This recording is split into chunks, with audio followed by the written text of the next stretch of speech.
শুভর কথার পিঠে ছাড়া আর কিছু বলল না, তাও মনের মধ্যে খুঁতখুঁতানি শুরু হয়ে গেল। সবকিছু ভুলে বলে উঠল, আপনার বউকে। ছাড়ার কথা শুনে শুভর কপাল চাপড়াতে ইচ্ছে করছে। এমন বোকা মেয়ে জীবনে দেখছে কি সন্দেহ? দেখছে তার পাশেই বসে আছে এক আস্ত বোকা। শুভ কিছু না বলে ড্রাইভিং করতে থাকলো। এদিকে ছাড়া আবারও জিজ্ঞাসা করতে উদ্দেশ্যে হতেই মাথার মধ্যে আছড়ে পড়ে নিজের বোকামি। কতটা বোকা হলে বউ হয়ে জিজ্ঞেস করে আপনার বউকে। সারার এখন মাটি ফাঁক করে পাতালে ঢুকতে ইচ্ছে করছে, তবে সে এখন গাড়ির ভিতরে কি করবে কোনো উপায় নেই। সারা শুভর দিক থেকে মুখ ঘুরিয়ে জানলার দিকে তাকালো। নিজের এত বোকামির জন্য বেশ লজ্জা পেয়েছে সে। এদিকে সারাকে অন্যদিকে ফিরতে দেখে শব্দহীন হাসে শুভ। আনিতা বেগমের কাছে বসে আছে সারা। কাজের মেয়ে ইলা রান্নাঘরে রান্না করছে। আনিতা বেগম সুন্দর করে সিঁথি কেটে কেটে সারার কোমর লম্বা চুলগুলো তেল দিয়ে দিচ্ছে। সারাও বসে বসে দিচ্ছে। কতজন মেয়েই বা এমন শাশুড়ির আদর খাওয়ার ভাগ্য হয়। কিছুক্ষণ আগেই ফিরছে শুভ ও ছাড়া। আসতেই আনিতা বেগম সারাকে গোসল করে নিচে আসতে বলেছেন। খুব ভালো করে জামাগুলো দেখছেন। সারা রুমে গিয়ে গোসল সেরে নতুন কিনে আনা একটা জামা পরলো। সাদার উপর স্কেল ব্লু আর মেরুন রঙের কাজ করা গাউন। সারা বেশিরভাগ সময় সুতির গাউনগুলোই পরে অভ্যস্ত হয়ে তাই মূলত নিয়েছে। লম্বা ভেজা চুলগুলো মুছে বারান্দায় রোদে কিছুক্ষণ শুকিয়ে নিচে আসতেই দেখে শাশুড়ি তেলের বাটি আর চিরুনি নিয়ে বসে আছে। ছাড়ার আর বুঝতে বাকি নেই কি করবে এই তেল।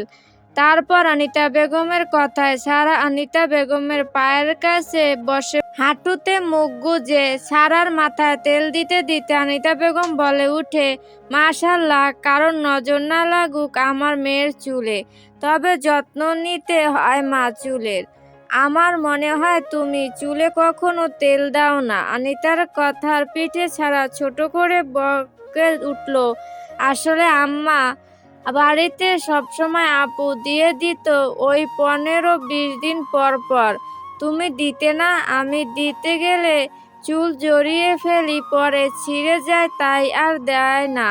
ছাড়ার কথা আনিতা বেগম হাসেন। হেসে বলে, পাগলি মেয়ে, আজ থেকে 2 দিন পর পর আমি দিয়ে দিব। চুলের যত্ন নিতে হয় মা। চুল হলো মেয়েদের সৌন্দর্যের প্রতীক। জি আম্মু।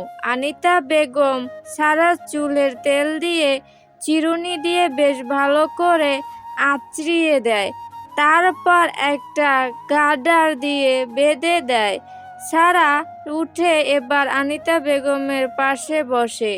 আনিতা বেগম নিজের চোখের কোণার একটু সুরমা নিয়ে সারার নজরকিটা দিয়ে দেয়। আনিতা বেগমের মতে মেয়েদের সব থেকে বড় শত্রু নজর। সারা এসব বুঝেন না, কারণ তার মাও এমন করত। আনিতা বেগম ছাড়া মুখটা নিজের 2 হাতের আঁচলায় এনে কপালে চুমু দেয়। তারপর পাশ থেকে একটা বাক্স এনে সারার সামনে ধরে। সারা কৌতূহল নিয়ে তাকাতেই আনিতা বেগম একটা স্বর্ণের চেন ও 2টো বড় বড় স্বর্ণের চুড়ি বের করেন, বেশ পুরানো ধাঁচের। আনিতা বেগম হেসে চেনটা নিয়ে ছাড়ার চুল সরিয়ে গলায় পরিয়ে দেয়। ছাড়া স্তব্ধ। বেশ বড় সুন্দর চেইনের ডিজাইন চুড়িগুলো আর পরায় না আনিতা বেগম। সারার ফর্সা গলায় সোনালি চেনটা চকচক করছে। আনিতা বেগম হেসে বলেন, এটা আমাদের বংশপরায়ণ আশা উপহার। শুভর আব্বুর দাদির থেকে এটা হয়ে এসেছে। বাড়ির বড় ছেলের বউ বা একমাত্র ছেলের বউকে দিতে হয়। আজ আমি আমার মেয়েকে দিলাম। চুড়িটা এখন দিব না, কিছুদিন পর দিব। এখন তোমার পড়াশোনা কলেজ কেঁচি চুড়ি পরলে অনেকে অনেক কিছু ভাববে, আর এখনকার মেয়েরা চুড়ি পরে না, শুধু চেনটা দিলাম, কখনো গলা থেকে খুলবে না মা, আর এই চেনটা আবার আমার নাত বউয়ের গলায় যাবে, সামলিয়ে রেখো। এবার ছাড়ার বেশ লজ্জা লাগলো, কান দিয়ে ধোঁয়া উঠতে শুরু করলো, খুব লজ্জা লাগছে তার। আতিয়া বেগম বোধহয় বুঝলো ছাড়ার লজ্জা, তাই আর লজ্জায় না ফেলার জন্য বলল, যা মা, ঘরে যাও, শুভ কিছু লাগবে কি দেখো, একটু পরে আজান দিবে, নামাজ পড়ে নিও, ততক্ষণ রেস্ট নাও। সারা উঠে দাঁড়ালো, মাথায় ওড়না তুলে দিল। শাশুড়ি সম্পর্কে সব ভুল ধারণা চলে গেল তার। ইস, নীলা আপুর যদি বিয়ে হতো তাহলে নীলা আপুর নিশ্চয়ই এই ভালো শাশুড়িটা পেত। বেশ হিংসা হলো সারার। না, এটা তার শাশুড়ি, অন্য কারোর সাথে কেন ভাগ করবে, কখনোই না। সারা এক পা করে সিঁড়ি দিয়ে পা বাড়ালো। ফারুক তালুকদার এসে আনিতা বেগমকে ধরে ঘরে নিয়ে গিয়েছিলেন। হ্যান্ড থেরাপি মেশিন কিনেছেন তিনি। প্রতিদিন দুবেলা 1 ঘন্টা করে পায়ে থেরাপি দিয়ে পা আস্তে আস্তে ঠিক হয়ে যাবে। সারা ঘরের দরজার সামনে এসে পড়ল দোটানায়। এক মনে ভাবলো নক করে ঢুকবে, তো অন্য মনে ভাবলো এটা তো তারও রুম, সে কেন নক করে ঢুকবে। যেই ভাবা সেই কাজ, এক ধাক্কায় দরজা খুলে ফেললো সারা। সাথে সাথে জোরে চিল্লিয়ে উঠে সারা, মুখ দিয়ে অস্পষ্ট শব্দে চিৎকার করেছে সারা। তবে শুভ তার শক্ত হাত দিয়ে চেপে রেখেছে সারার মুখ।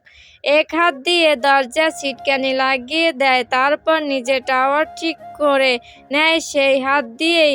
তারপর সারাকে আর কোলে তুলে বিছানার দিকে অগ্রসর হতে থাকে শুভ।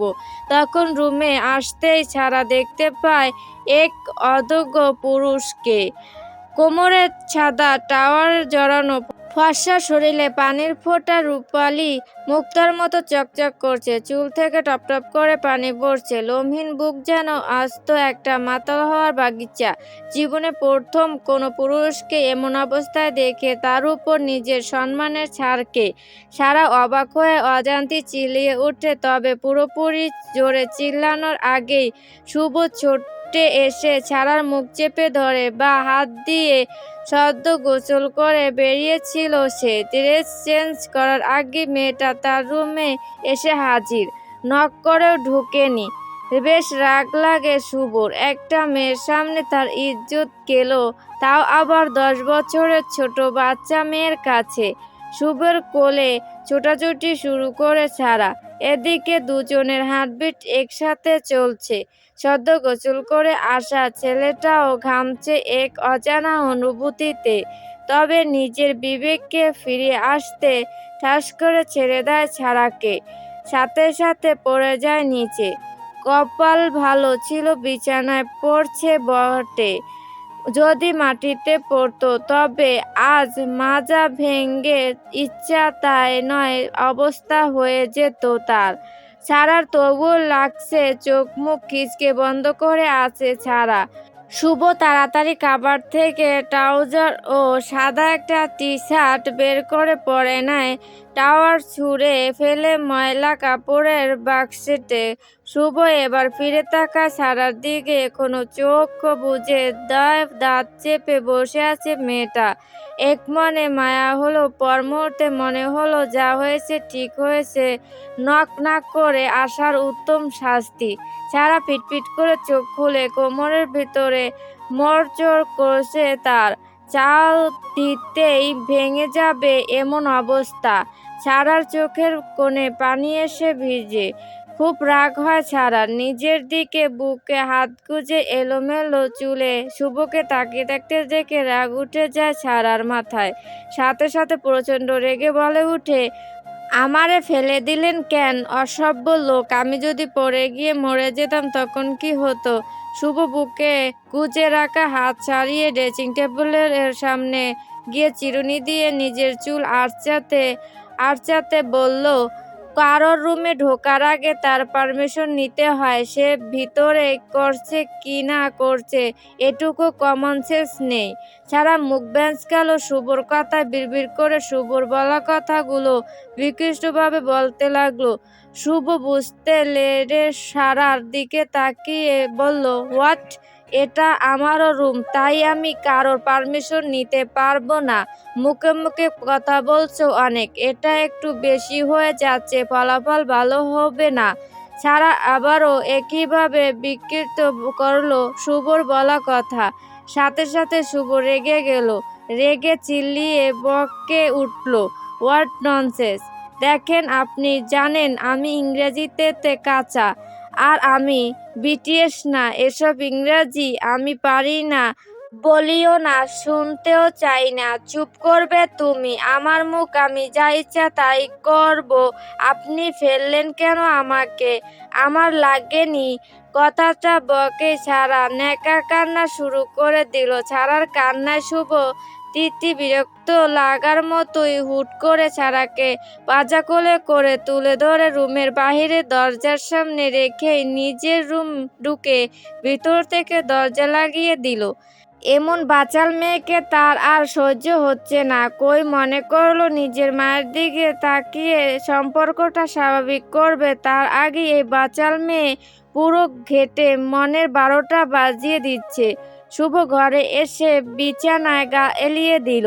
এদিকে ছাড়া বুঝতে পেরেছিল শুভ তাকে উঁচু করেছে, তবে ছাড়া আর কিছু বলেনি যদি আবার ফেলে দেয়। কিন্তু হঠাৎ দরজা লাগানোর শব্দে ছাড়া চোখ খুলে দেখে শুভ দরজা লাগিয়ে দিয়েছে, তাকে রুম থেকে বের করে দিয়েছে। ছাড়া কাঁদো কাঁদো ফোঁস নিয়ে পাশে ফিরতেই দেখতে পায় হাতে শপিং ব্যাগ নিয়ে দাঁড়িয়ে আছে ইলা। মিটিমিটি হাসছে সে। ছাড়ার এবার মাথায় আকাশ ভেঙে পড়েছে। এই লজ্জা পাবার জন্যই সে চুপ থাকতো, আর আজ তাকে লজ্জা পেতেই হলো। এখন ইলা ভাবছে কি জানে, নিশ্চয়ই ভাবছে তাদের পছন্দের শুভ ভাই আমার উপর বিরক্ত হয়ে রুম থেকে বের করে দিয়েছে। আমি কি বিরক্তিকর? সারার ভাবনার মাঝে ইলা বলে উঠল, ভাবি আপনার ব্যাগগুলো খালাম্মা পাঠাইলো, নিচে রাইখা আইছেন, আর এখানে এসে দেখি ভাইজান আপনারে রেখে গেছে বলে হেসে দিল ইলা। ইলার হাসিতে গা জ্বলে গেল সারার, পাশাপাশি প্রচুর রাগ হলো শুভর উপরের প্রতিশোধ ছাড়া নিয়েই ছাড়বে, নয়তো সে ছাড়া না। সারার ভাবনা থেকে ইলা বলে উঠল, কষ্ট পাইয়া না ভাবি, ভাইজান এহেনি আইসা আবার কোলে তুলে নিয়ে যাইবেনি। কথাটা বলে ছাড়া একটা তাড়া দিল ইলাকে, তারপর চোখে এক কলস পানি নিয়ে ছুটল শাশুড়ির ঘরের দিকে। আনিতা বেগম তখন অজু করে এসে বিছানায় বসে তসবিহ গুনছেন। আজান দিলেই নামাজ পড়বে সে। ফারুক তালুকদার রকি চেয়ারে বসে বই পড়ছেন। সারা শাশুড়ির দরজার সামনে এসে বলল, ভিতরে আসবো আম্মা? আনিতা বেগম কিছু না ভেবে বললেন, আসো মা। আনিতা বেগমের আদেশ পাওয়া মাত্রই ছুটে গেল ভিতরে। তারপর আনিতা বেগমকে জড়িয়ে ধরে কাঁদতে ফেললো সারা হাউমাউ করে। আনিতা বেগম সহ ফারুক তালুকদার চমকে গেলেন। সারা এমন কান্না দেখে কি হলো বুঝলো না তারা।